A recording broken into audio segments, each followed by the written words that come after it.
prédication. Ouvrons nos Bibles en Luc, je vais consacrer ma Bible ce soir.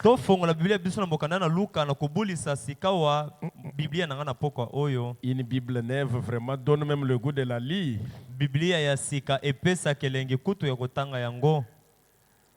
Je crois que celui qui a la Bible déjà usée voudrait avoir la mienne pour la lire. Luc chapitre 7e. Nous prendrons le verset 36e jusqu'au verset 50e.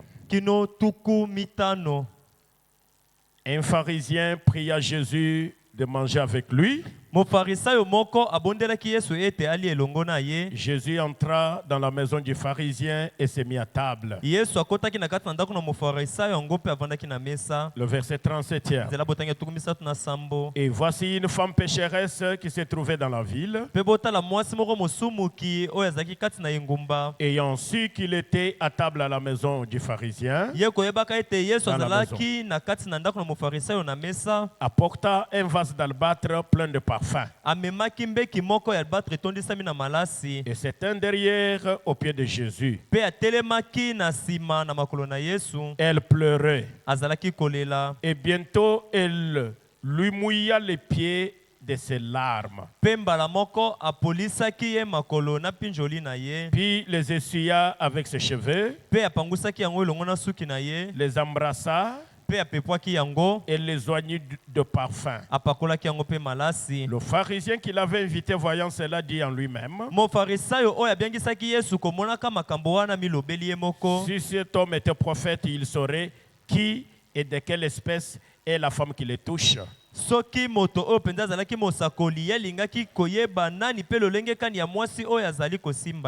saurait que c'est une pécheresse. Le verset 40e. Jésus prit la parole et lui dit, Simon, j'ai quelque chose à te dire. Vous pouvez vous asseoir, je vais continuer avec la lecture. Maître, parle, répondit-il. À distance, hein? Parle. Quelle insolence. Moi, j'ai toujours appelé ça l'insolence. Maître, parle, répondit-il. Verset 41e. Un créancier avait des débiteurs.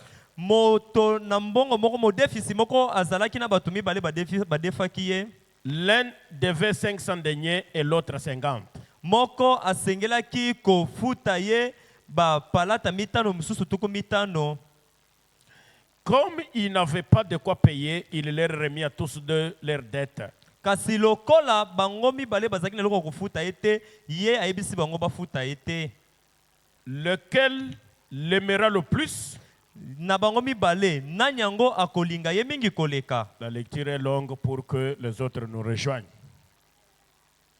Simon répondit, c'est lui, je pense, auquel il a le plus remis. Jésus lui répondit, tu as bien jugé. Puis se tournant vers la femme, il dit à Simon, vois-tu cette femme? Je suis entré dans ta maison et tu ne m'as point donné d'eau pour laver mes pieds. Mais elle les a mouillés de ses larmes et les a essuyés avec ses cheveux. Tu ne m'as point donné de baiser. Mais elle, depuis que je suis entré, elle n'a point cessé d'embrasser mes pieds. Tu n'as point versé d'huile sur ma tête. Mais elle a versé du parfum sur mes pieds. C'est pourquoi je te l'ai dit, ces nombreux péchés ont été pardonnés.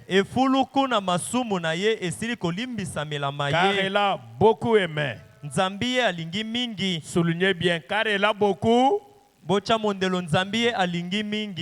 celui à qui on pardonne peu aime peu. Et il dit à la femme, tes péchés te sont pardonnés. Ceux qui étaient à table avec lui se mirent à dire en eux-mêmes. Ça ne manque pas parmi les gens. Hein? Là où il y a un groupe de gens, il y a des murmureurs.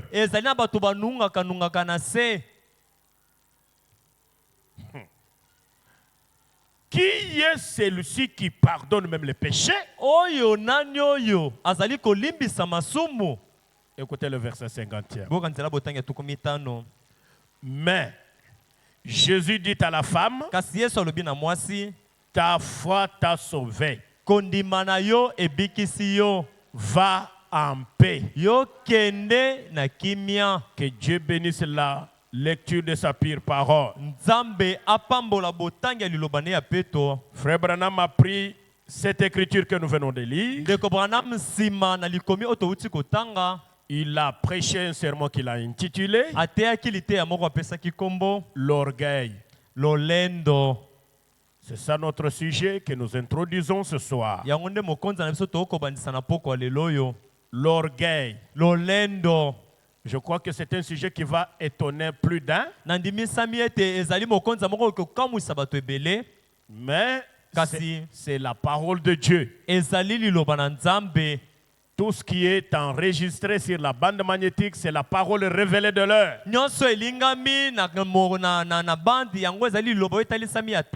Nous n'allons pas nous débrouiller pour expliquer ce que nous venons de lire dans la Bible.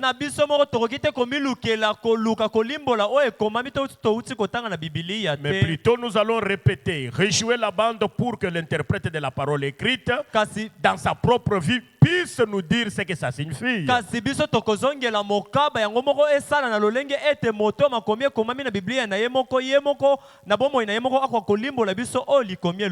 L'orgueil, entre parenthèses, Jésus mal accueilli.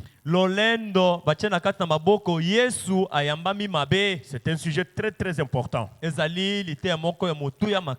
Et dans ce sujet, nous allons parler, Frère Branham va parler de 3 personnages. Le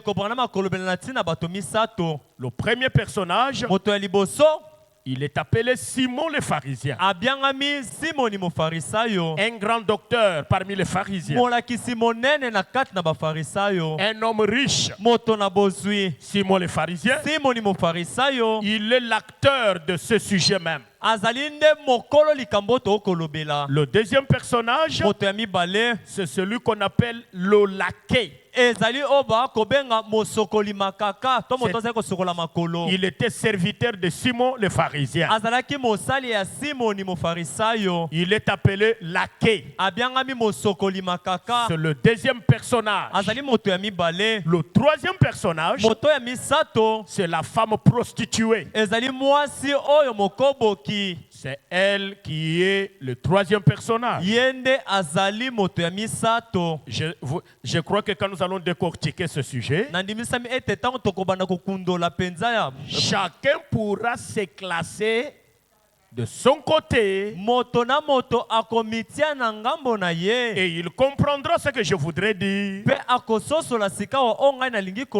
Vous verrez que les deux personnages iront à un seul côté, mais un seul personnage ira aussi de son côté. Comme pour vous dire que la majorité, la foule a toujours été du côté des incroyants. Mais les croyants ont toujours été un petit nombre. Ce sujet va montrer le côté de tout un chacun. Chacun va s'identifier à l'un de de ces trois personnages.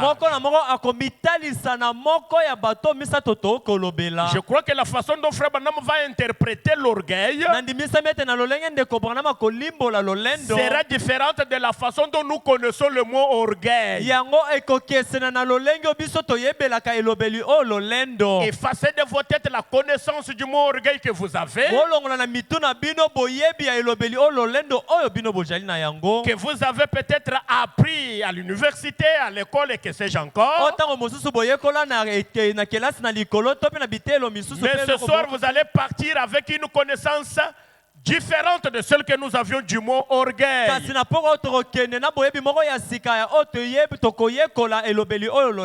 Frère Branham dit que le mot orgueil, ou plutôt l'orgueil, c'est quelque chose qui est maudit. Et celui qui acceptera de rester orgueilleux après ce sujet, je ne voudrais pas que vous soyez maudits, mais vous-même vous saurez ce que vous deviendrez.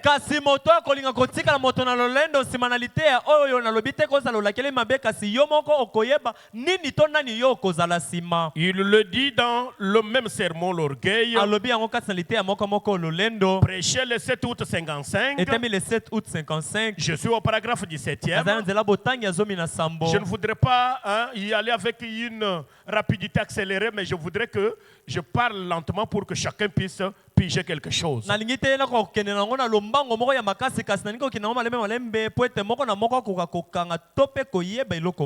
Un petit passage des Écritures qui se trouve dans le livre de Saint Luc. Et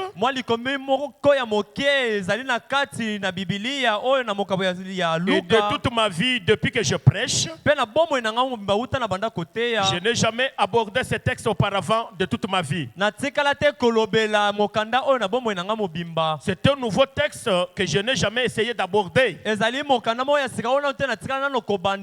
Mais lorsque j'étais dans ma chambre d'hôtel, il y a quelques instants, on dirait que quelque chose m'a mené à ce passage. Lisons cela dans l'évangile de Saint Luc. Et nous commencerons au chapitre 7 et au verset 36. Frère Branham n'a lu qu'un seul verset, le 36e. Mais il a dit, quand vous serez à la maison, lisez le chapitre tout entier. Vous aussi, quand vous rentrerez à la maison, lisez le chapitre tout entier. Alors il lit le verset 36e. Un pharisien pria Jésus de manger avec lui. Point. C'est ça la lecture du verset 36e par Frère Branham. Écoutez maintenant. Jésus voulait, ou plutôt le pharisien voulait que Jésus vienne manger chez lui. Soulignez le mot manger chez lui. Maintenant, le problème ici, après avoir lu tout le chapitre, vous connaissez très bien le style et le langage des Écritures. Mais maintenant, alors que nous méditons sur ceci, il y a quelque chose qui ne va pas ici. Il y a juste cette portion de l'écriture, juste là où il y a le point, suffit pour nous donner l'idée de ce dont je voudrais parler. Maintenant écoutez. Et mon sujet sera l'orgueil. Oh, l'orgueil est une chose si maudite, si horrible. L'orgueil est une chose très mauvaise chose. Qui dit amen? Amen. Qui dit amen? Amen. L'orgueil est une chose maudite. L'orgueil est une très mauvaise chose. Je ne crois pas que quelqu'un pourra accepter de rester dans l'orgueil. Pas l'orgueil seulement d'hausser les épaules. Pas l'orgueil dans le fait de parler. Non, nous allons découvrir l'orgueil. Écoutez, Frère Branham se demande, tous les pharisiens, tous les sadducéens et les scribes, c'est-à-dire le conglomérat dénominationnel de ce temps-là, étaient contre la parole de l'heure, la parole révélée, la parole manifestée qui était Jésus-Christ.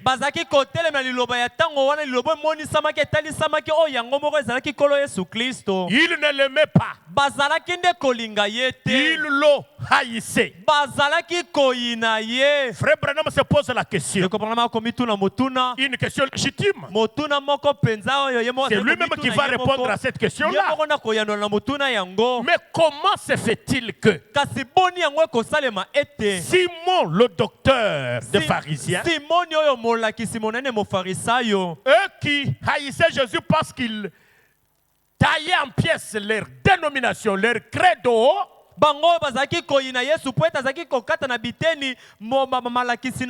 qu'est-ce qui faisait qu'il invite Jésus dans sa propre maison pour que Jésus vienne manger dans sa propre maison? Comment cela peut-il arriver?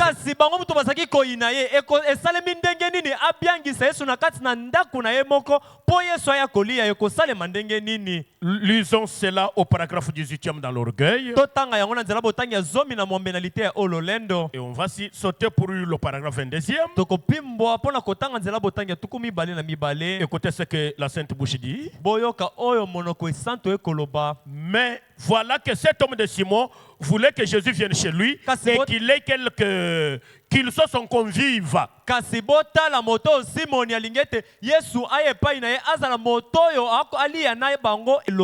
Eh ben, il y a quelque chose cloche dans ce tableau. C'est comme qui dirait le pape de Rome qui invite Frère Branham à aller chez lui. Pas seulement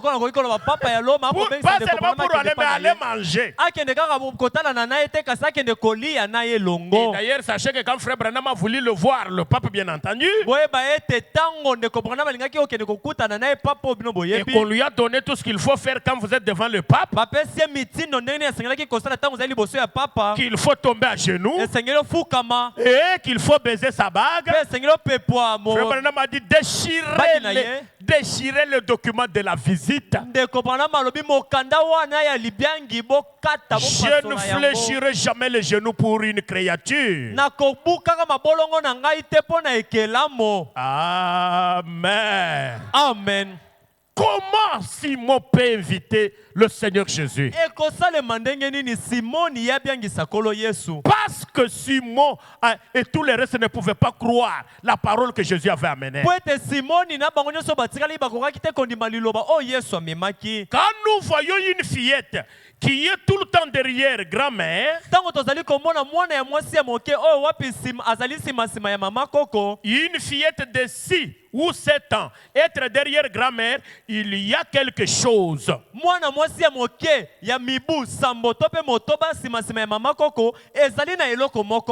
Ces motifs ont été changés.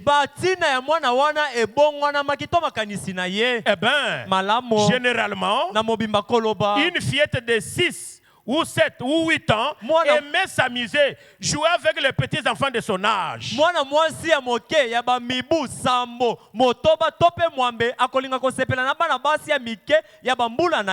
Et si elle est tout le temps derrière grand-mère, eh bien, soit la grand-mère est tellement bonne envers elle, soit elle la dorlote.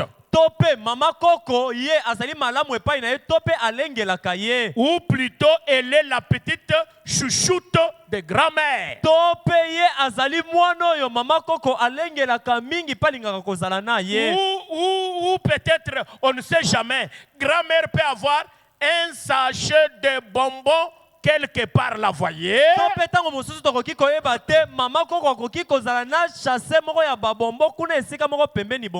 La chose, c'est le motif que l'enfant a en suivant grand-mère. Êtes-vous avec moi ici? Est-ce que vous êtes là? Et assurément, ce pharisien, comme il haïssait Jésus, avait un certain motif derrière qui n'était pas tout à fait juste. Ceci est arrivé un jour à Frère Branham. Un groupe de prédicateurs avait préparé la réunion. Ils avaient loué une salle. Ils voulaient à tout prix que Frère Branham aille répondre. Alléluia. Amen. Laissez-moi vous dire, quand vous tendez un piège à un fils de Dieu pour qu'il meure, il ne mourra pas avant le temps arrêté par Dieu pour sa mort. Même s'il arrivait qu'il tombe dans ce piège-là, il sortira. J'aimerais que quelqu'un dise Amen. Amen. Dieu descend, il dit au prophète, on t'a tendu un piège. Pour que tu saches qu'on t'a tendu un piège. Quand ils iront pour donner l'argent à cette salle-là, là maintenant c'est Dieu qui est au contrôle. Quelque chose comme ils auront déjà payé, on leur remboursera l'argent. La réunion ne se tiendra pas dans cette salle-là où ils t'ont tendu le piège, ça sera dans une autre salle. Ça, c'est le signe à partir de que tu sauras qu'ils t'avaient tendu un piège. Quand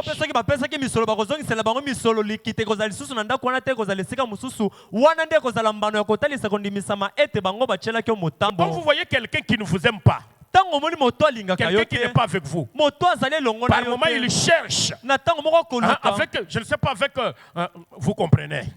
Paragraphe 22. Oh là là. Oh my. Ce pharisien devait avoir un certain motif derrière cela.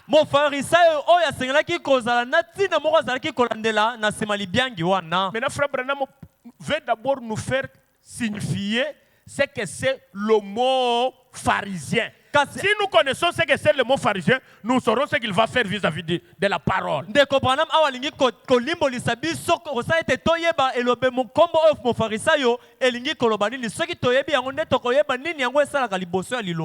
Qu'est-ce qu'un pharisien? Le prophète il signifie ça. Qu'est-ce que signifie le mot pharisien? Parce que nous l'avons vu, que le nom que quelqu'un porte exerce une certaine influence sur lui.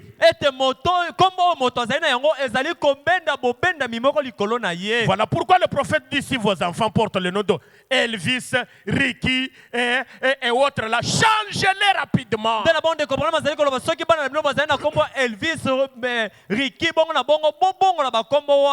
Avez-vous compris cela?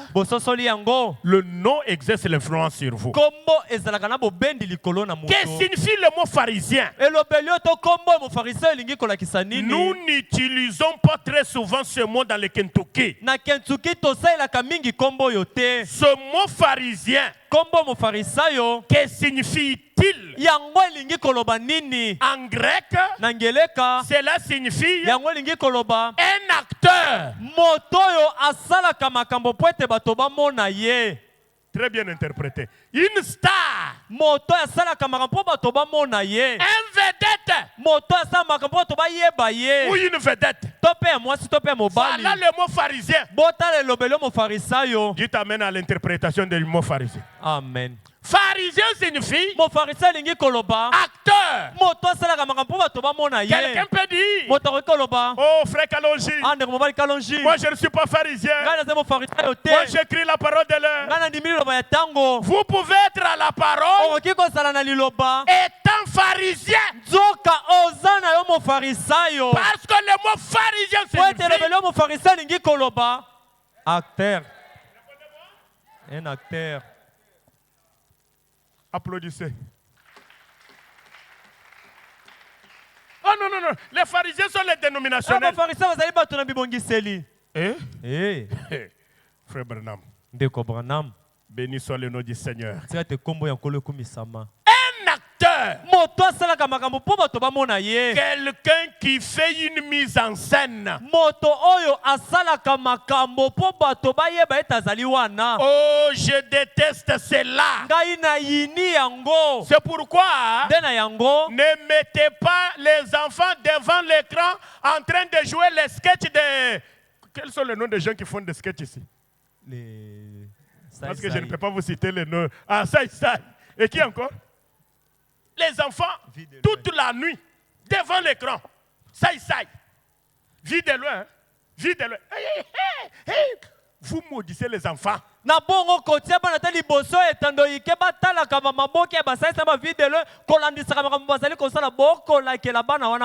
avez les androïdes. Quand on prêche la parole, vous ne prenez pas la parole en image pour aller jouer ça à la télévision, mais vous mettez les enfants devant l'écran pour voir ça et vie de loin. Et la mémoire est remplie de ces obscénités.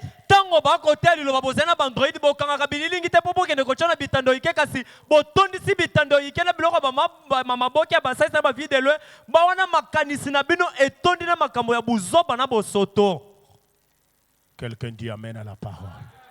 Amen. Et si l'écran dans votre maison fait ce genre de travail, écrasez-les.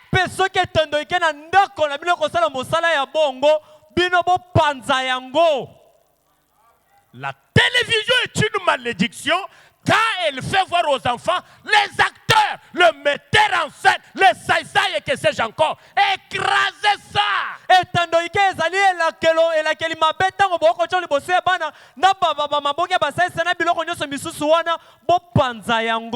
Chez moi, là, ma femme me fait le problème. Achète les grands pour les enfants. Je dis, ma femme, je n'ai pas encore ce poids-là sur mon cœur. Même si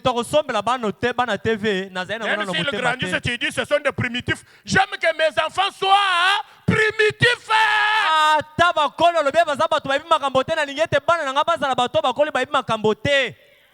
Un primitif qui connaît Branham dépasse les enfants de Obama. Ce sont des renégats.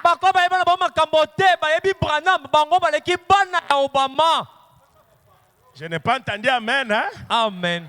Je voudrais encore entendre un grand amen. Amen. Celui que toi tu taxes de primitif là. S'il connaît qui est Branham, c'est un enfant de Dieu. Aïe, aïe, aïe, aïe. S'il y a des amens, je comprendrai que les Simons ne sont pas ici. J'aimerais entendre amen. Amen. Le metteur en scène.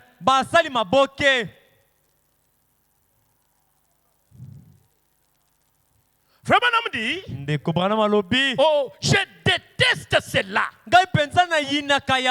Quelqu'un qui fait une mise en scène, qui cherche à faire du fabriqué. Très bien interprété. Hein? Du fabriqué.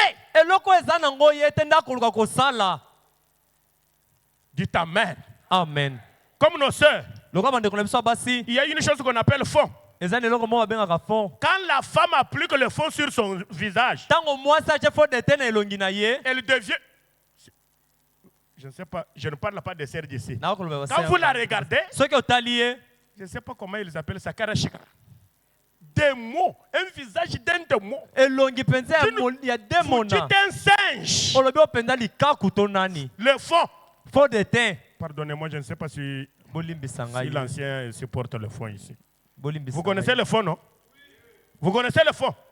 Quand vous appliquez le fond sur votre visage, c'est du fabriqué. Le visage que tu as après avoir appliqué le fond, c'est un visage qu'on appelle du fabriqué. Quel celle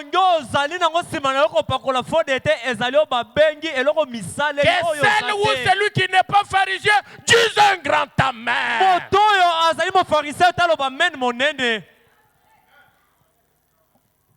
Frère Branham déteste du fabriqué. Le message de Branham, c'est l'original.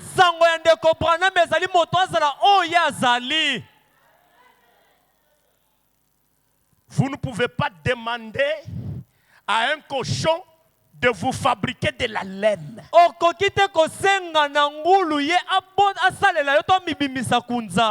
Il ne vous le produira pas. Parce qu'il est cochon de le départ. Mais le mouton à la laine, il n'a pas produire de la laine.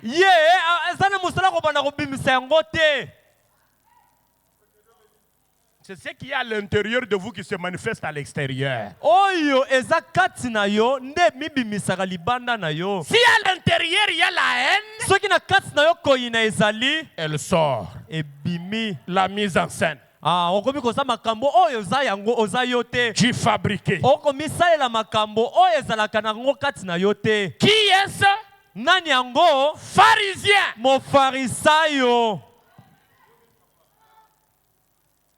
Qui peut dire amen? Amen.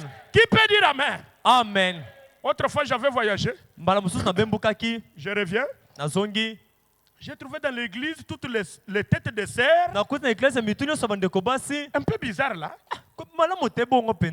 Mon épouse, quand il est venu m'embrasser, je regarde sur sa tête un petit truc là. Je lui dis, c'est quoi ça? Il me dit ça. Je ne sais pas comment vous appelez, si c'est perruque ou quoi. On porte, hein? J'ai dit ça, quelle couleur? Non, ce sont les choses de serre, des branhamistes. C'est la couleur noire. J'ai dit, est-ce que ça, c'est la couleur noire? Je lui ai dit d'ailleurs, une chose que vous superposez sur le chevet, c'est du fabriqué.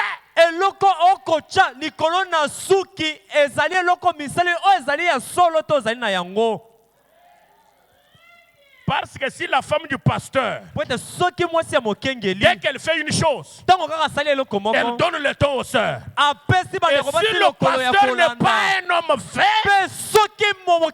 toute l'église emboîte le pas. C'est pourquoi j'ai toujours aimé le pasteur Paul. Parce qu'il dit, le mal, même s'il est à moi, même s'il est à ma femme, même à mes enfants, je dois le dire. J'aimerais que quelqu'un dise amen. Amen. J'ai dit, c'est la dernière fois que je vois cette histoire sur ta tête. Parce que chaque femme fait quelque chose pour plaire à son mari. Pas entière.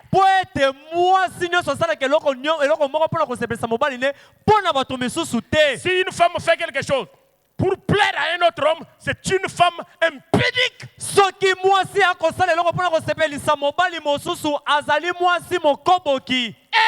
quand l'homme ne veut pas, la femme s'incline.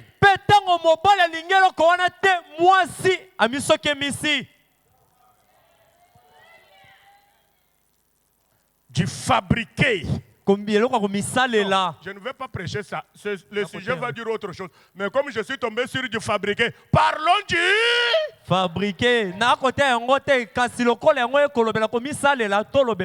Aujourd'hui, Et les gens disent ça, c'est dans le message. On a une montre ici. À l'autre bras, on a autre chose appelée, je ne sais pas, bracelet. C'est devenu courant dans le monde du message aujourd'hui. Depuis qu'on a vu frère Billy Paul porter ça, tout frère a la montre ici, un bracelet ici. Des pharisiens. C'est quoi ça? Tu fabriquais. D'où vient ce bracelet-là? Il fait quoi à ton bras là? Pourquoi vous embrassez n'importe quoi? Et il fait tout pour montrer le bras. Le bras qui a le bracelet, c'est celui qu'on cherche à faire montrer.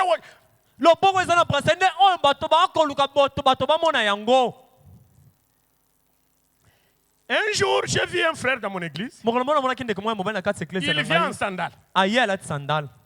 Je peux m'exprimer sans tulba, mais je ne sais pas. Je regarde ses pieds. Tous les ongles. Café. J'ai dit, frère, ça c'est base ou bien c'est quoi? Tu as appliqué quoi? Non, parce que c'est comme ça que sont mes oncles. Pauvre menteur! Quand vous trouvez un frère qui applique la base, c'est un démon. Tu fabriquais. Quel homme met la base? Et il sort en sandales. Tu veux montrer ces ongles-là à ta femme ou bien aux autres femmes? Est-ce que toutes les autres femmes ici t'appartiennent? Hein? Elles t'ont demandé de leur montrer donc la base. Hein? Pharisien. Et tout ça aujourd'hui, c'est permis.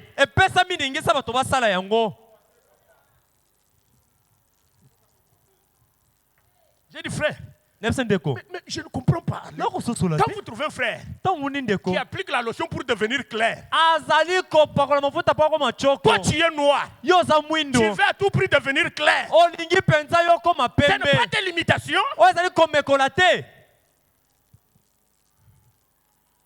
C'est ça le travail des androïdes, des écrans. Et c'est ce que vous appelez civilisation.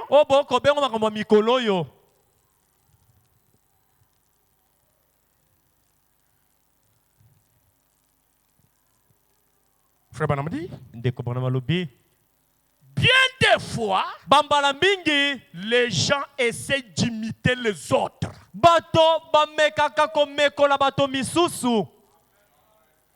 Ce que Papa Womba fait, si c'est dans sa nature, même si j'essaye comment, je n'y arriverai pas.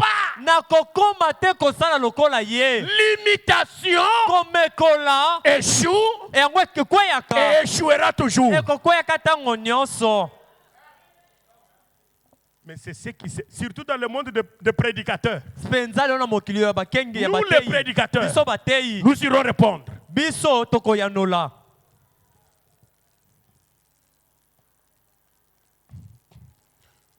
Qui peut dire Amen? Amen. Qui dit encore Amen à la parole? Amen. Comme tel a fait. Tel a mis telle photo. Tel a mis ça. Moi aussi. Non. Frère Manam dit, écoutez, cessez d'imiter quelqu'un d'autre.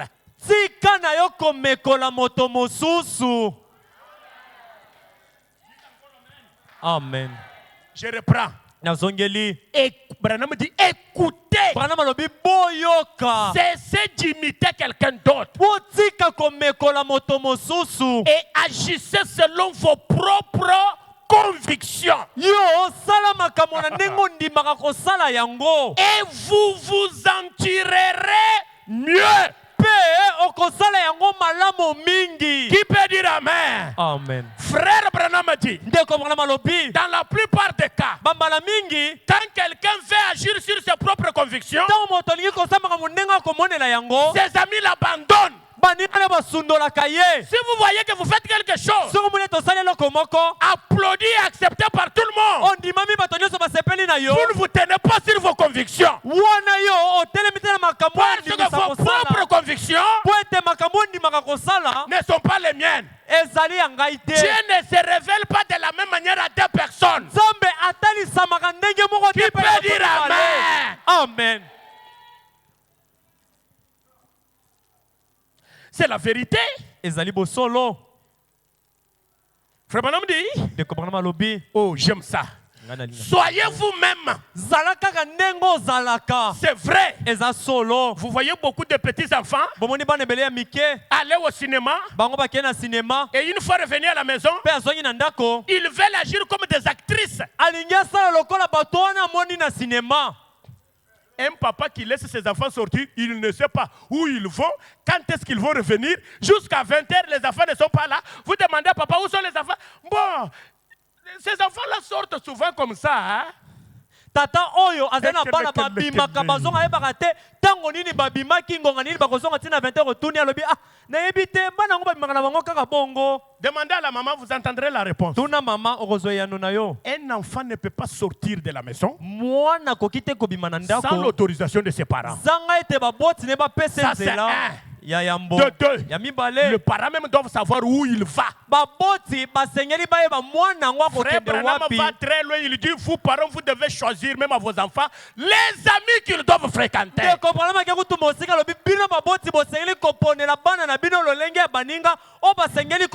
peut me donner un grand amen? Amen. Parce que les enfants, c'est notre héritage que Dieu nous a donné. Moi, j'avais un père, un païen, mais qui avait une philosophie qui me dépasse jusqu'au jour d'aujourd'hui. J'ai vu notre propre papa, un païen, polygame, avec beaucoup d'enfants, mais quand nos aînés, nos grands frères, pas quelqu'un d'ailleurs, ses propres enfants, demandent leur propre petite sœur, écoutez la réponse. Je n'ai jamais eu de fille à te donner. Mes enfants ne partent pas chez autrui. Il appelle chez son propre fils chez autrui. Il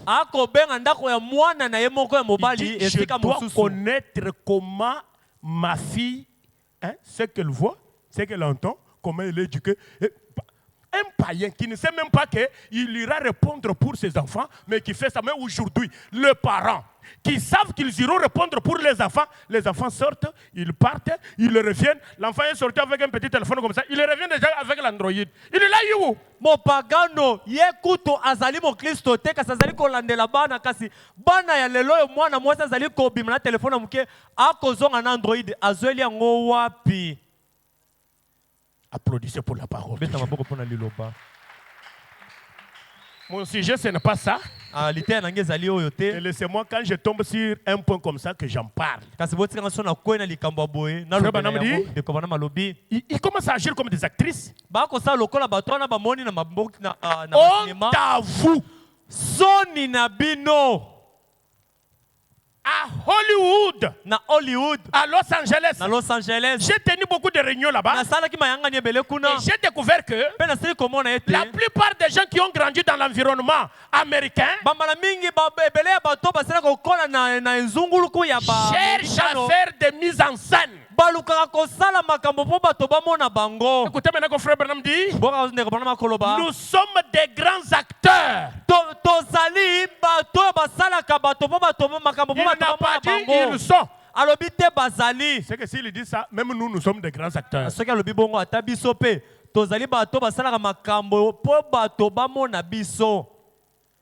Qui peut dire amen à la parole de frère Branham? Amen. Écoutez, nous sommes des grands acteurs.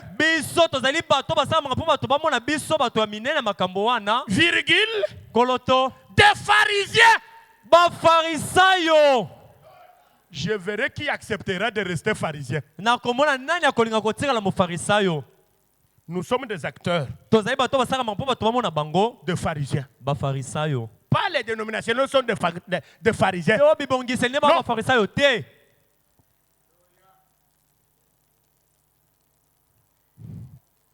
Les voilà.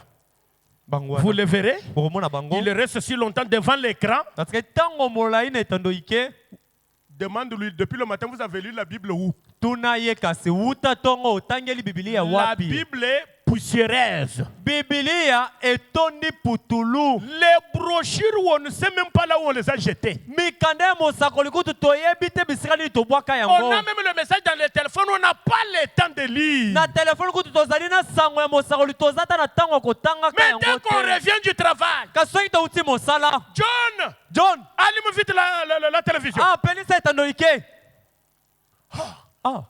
Vraiment. Ok.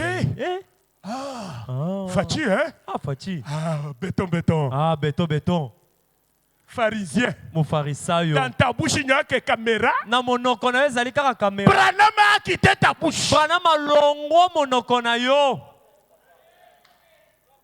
Qui peut dire Amen? Amen. Nous ne sommes pas les fachistes. Nous sommes les bras. À notre écran, Branham. Si ce n'est pas le cas, nous sommes des acteurs. Nous sommes des pharisiens.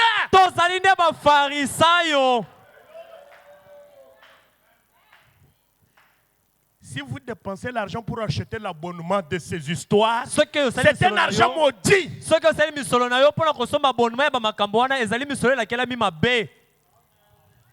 L'argent de l'abonnement, vous l'avez. L'argent pour prendre soin de Jésus qui est pied sale ici.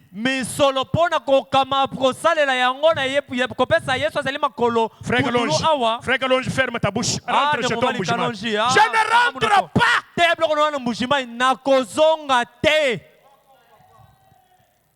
J'ai dit quoi? Même si tu dors, je ne rentre pas. Dors encore. Je ne rentre pas. Si vous voulez me précipiter, je ne rentre pas. Dites Amen. Amen. Même si vous refusez, je vous fais dire Amen. Dites encore Amen. Amen. Je dis que je ne fais quoi? Je ne rentre pas. Je vais rentrer quand je voudrais. Quand vous aurez déchargé le fardeau qui est sur mon cœur. Dites Amen à la parole. Amen. Papa, je termine à juste, n'est-ce pas? Aujourd'hui, ce n'est pas la prière. Aujourd'hui, c'est la prédication de la parole. Les voilà. Vous les verrez. Ils restent si longtemps devant l'écran qu'ils sont toujours en train de faire des mises en scène.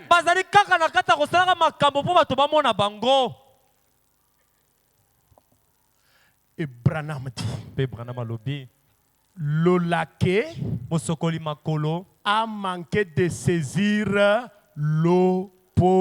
alors, allez-y avec moi, l'opportunité. Nous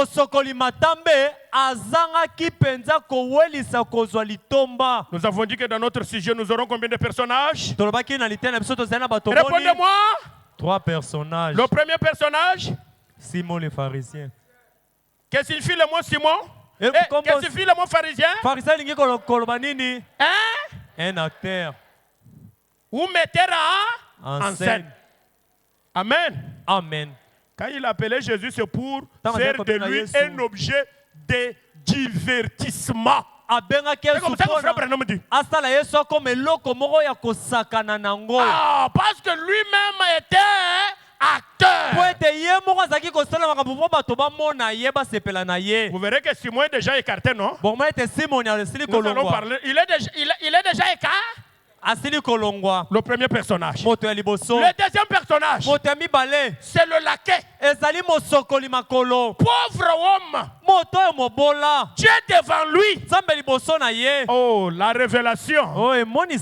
Si tu es à la lumière du soir, tu ne connais pas qui est Branham. Qui est Katompo? Tu vas faire 50 ans. 0.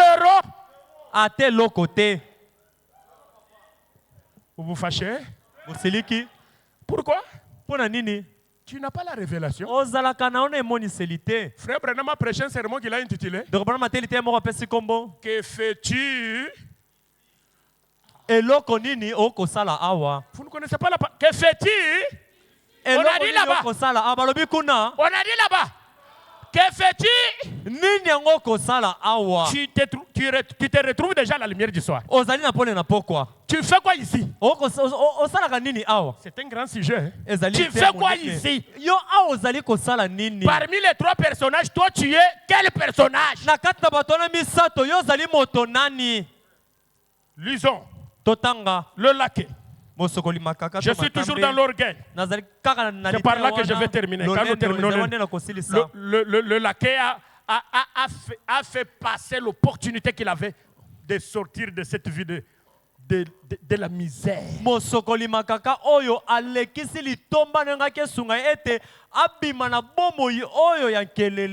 Oh. Paragraphe 26. En descendant. Jusqu'au paragraphe 27, puis on va sauter paragraphe 37. Nous allons chuter par là. Je ne fais qu'introduire aujourd'hui. Très bien. Oh là là. Oh my. Des prétentieux. Il a bien interprété. Un prétentieux, c'est quoi? C'est quelqu'un qui s'est fait passer pour ce qu'il n'est pas.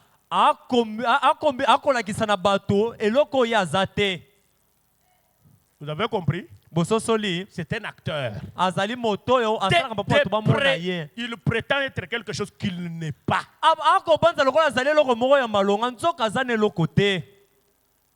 Des prétentieux seulement. Ce vieux pharisien a envoyé chercher Jésus. Il a quelque chose derrière la tête. Eh bien, l'homme est fatigué. Donc le laquais là, hein? Il regarde par-dessus la tête des gens. Il peut à peine voir. Il transpire. Il vient du sud de la Palestine, cherchant et se renseignant. Les foules sont maintenant rassemblées. Il était en sueur toute la journée. Il est fatigué, épuisé, ayant couru à pied dans les routes de Palestine. Les pieds couverts de poussière et de fientes qu'il a ramassé sur la route pendant qu'il courait. De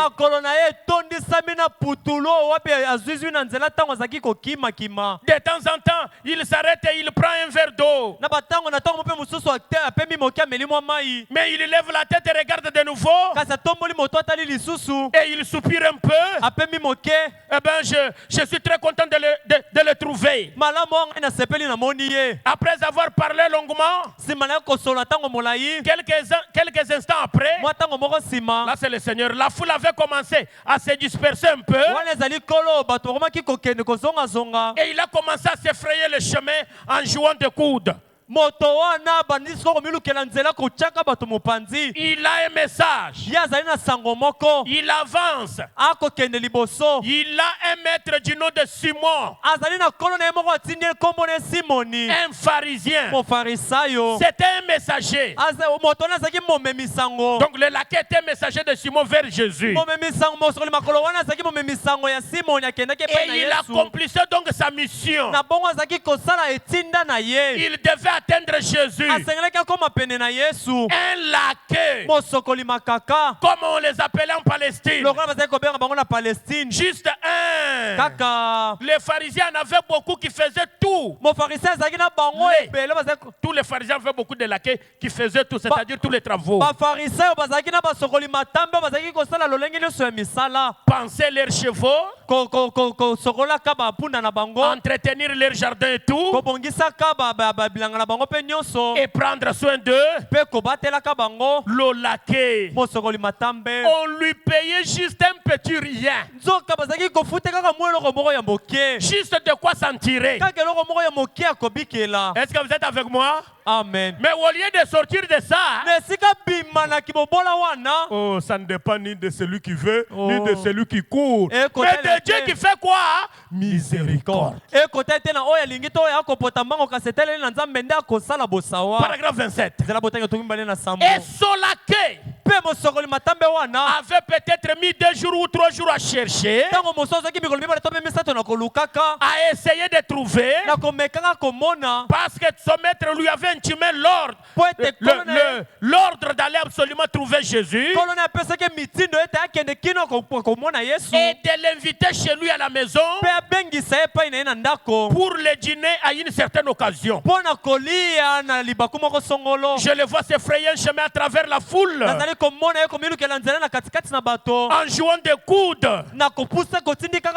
et il trébuche contre le peut-être Pierre ou était-ce André? Je n'étais pas là, je ne sais pas, mais je l'entends dire: je voudrais voir votre maître, monsieur. Et évidemment, ces aimables disciples, oh, comme ils essayaient de tenir les gens loin de Jésus pendant qu'il était là, en train de prier pour le malade et tout. Et il répète: je voudrais voir votre maître. Et alors je vois André l'amener près de là où était Jésus, là où se trouvaient les malades et les autres personnes. Il a dit: maître, voici un jeune homme qui vient du sud de la Palestine. Il est porteur d'un message. Il vient de loin. Et il dit que c'est de la part de son maître. Et il désire te parler. Vous êtes avec moi? Jésus connaît tous les secrets. Avant même de rencontrer donc le jeune homme, il connaissait ce qu'il avait comme mission. Il connaît pour. Mais quand nous allons descendre, vous verrez que Frère Branham dit, ses disciples lui ont dit de ne pas aller, parce que les pharisiens ne l'aimaient pas. Pourtant, Jésus était parti, malgré tout ce que les disciples lui avaient dit. Paragraphe 37. Frère Branham dit: bien, vous ne lui accordez pas de place avec vos petites fêtes insignifiantes et toutes vos petites choses, vos petites réceptions. Eh bien, vous les pharisiens, honte à vous qui traitez Jésus mon Seigneur de la sorte. Lorsqu'il vient dans une ville, vous parlez en mal de lui, vous le rejetez. Les spirituels comprennent Jésus qui va dans la ville, qui est rejeté. Frère Branham dit: ouvrez vos yeux. Il vient vous rendre visite. Même ici, vous avez Jésus qui est toujours venu chez vous, vous rendre visite. Ce n'est pas la vérité. C'est la vérité. J'aimerais prendre cette phrase-là. Lorsqu'il vient dans une ville, vous parlez mal de lui, vous le rejetez, ouvrez vos yeux. Il vient vous rendre visite. Vous l'invitez dans votre réunion de prière. Mais lorsqu'il vient, alors vous ne voulez pas lui accorder de la place. Frère Branham dit, quelle pitié!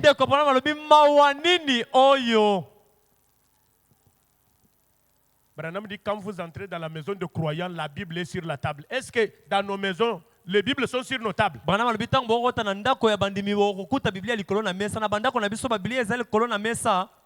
Avant de dormir, on fait la prière en famille.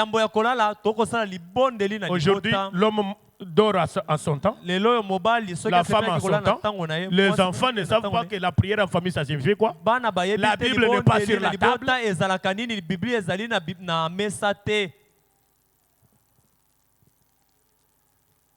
Amen. Amen. Amen. Amen. Sur la table, il doit y avoir une Bible et une brochure. Celui qui veut lire prendra et lire. Branham dit, quelle pitié! Combien les gens peuvent être aveugles? Branham dit, quelle occasion a été offerte à son messager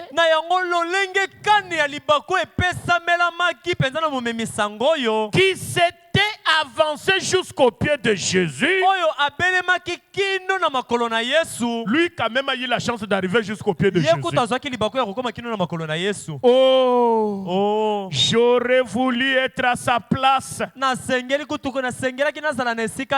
Toi, tu ne voudrais pas être à sa place? Toi, tu ne voudrais pas être à sa place?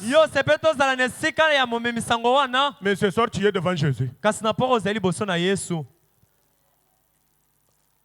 Est-ce qu'il y a eu amen? Est-ce qu'il y a eu amen? Non, ne dites pas. Ne dites pas amen. Vous n'avez pas dit amen quand j'ai dit devant. Quand j'ai dit s'il y a eu amen, ne dites pas. Parce que ça, c'est un amen forcé. Il ne faut pas dire amen quand je dis dites amen. Non. Même un amen que je demande n'est pas un bon amen. Un vrai et bel amen, c'est la contraction entre celui qui est dans votre cœur et celui qui prêche à la chair. Donc, il y a ce qu'on appelle la connexion. Amen. Amen. Amen. Il n'y a rien. Ce sont des amens que nous demandons seulement. Dans le cœur, rien. Frère Branham dit, j'aurais voulu être à sa place. J'aurais bien voulu être là ce jour-là. J'aurais fait plus que dire ce qu'un quelconque pharisien lui avait dit.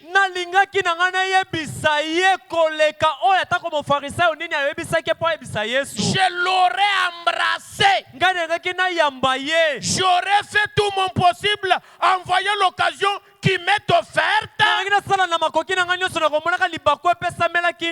de me tenir dans la présence de Jésus. Même ce soir, le message que vous entendez, c'est Jésus de nouveau. Si vous le traitez de la même manière que celui qui l'a traité, vous êtes disqualifié. Parce qu'il y a trois personnages. Deux sont en enfer pendant que nous parlons. Simon est en enfer. Branham dit il est en enfer. Avec ce laquais. Si tu pars parmi ces deux personnes, disqualifié.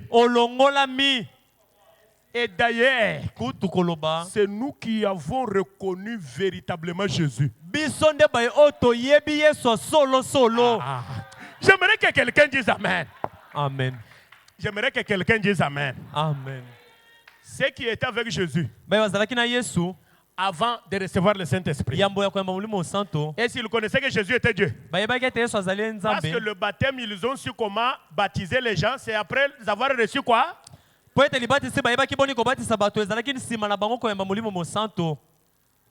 C'est alors que même la peur s'en est allée.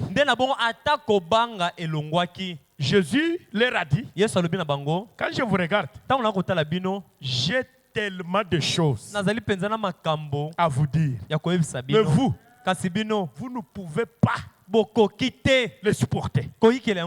Dites-moi s'ils avaient connu Jésus. Jésus est devant eux, il leur dit, j'ai des choses. Les choses là, c'est la parole. Mais quand je vous regarde, vous n'avez pas la capacité. Quand il les ressuscite, il le croise deux. 3 jours de séparation. Ils ne l'ont plus reconnu. La Bible dit que c'est Jésus qui les a aidés à les reconnaître. Qui peut dire amen à la parole? Amen. Dites amen à la parole. Amen. Il fait un acte. Dès que leurs yeux s'ouvrent, qu'est-ce qu'il fait?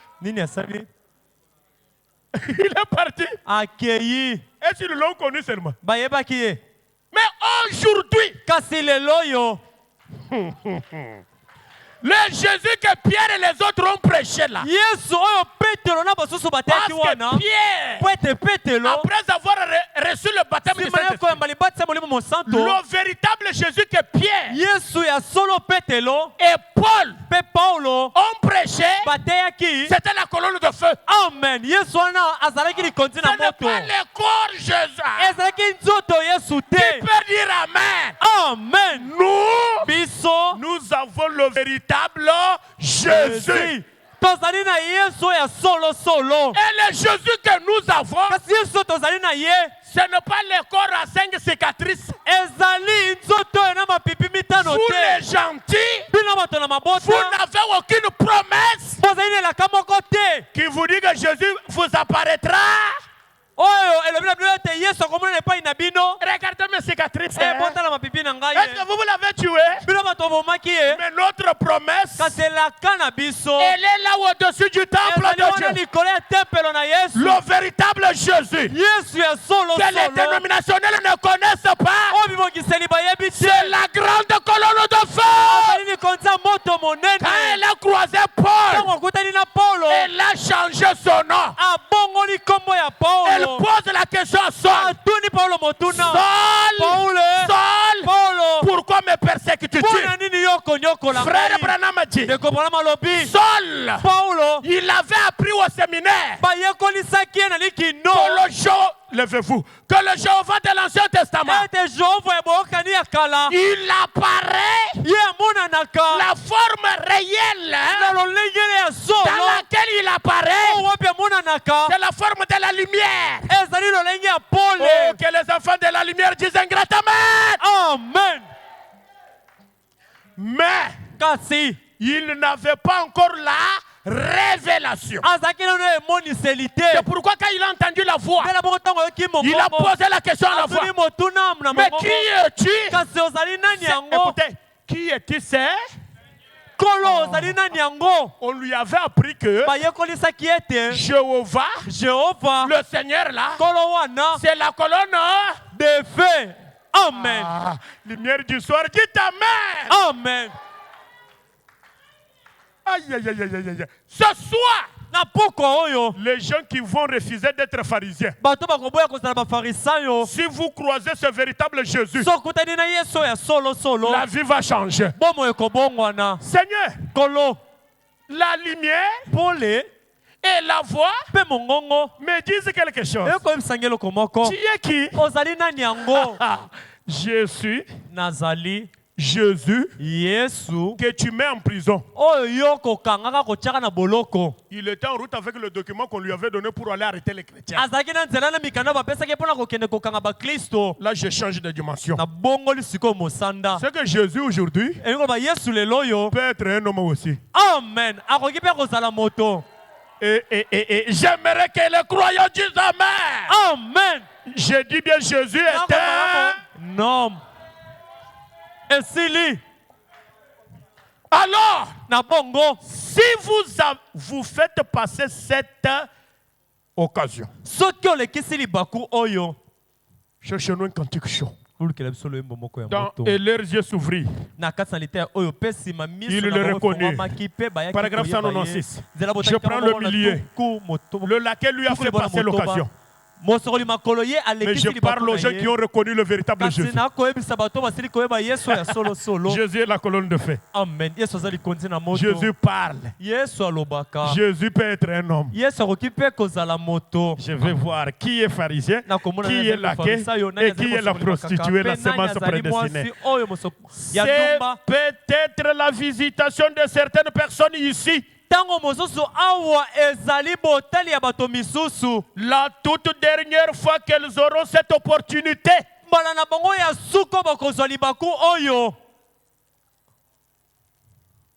Donnez-nous un cantique. Le maître est là qui t'appelle.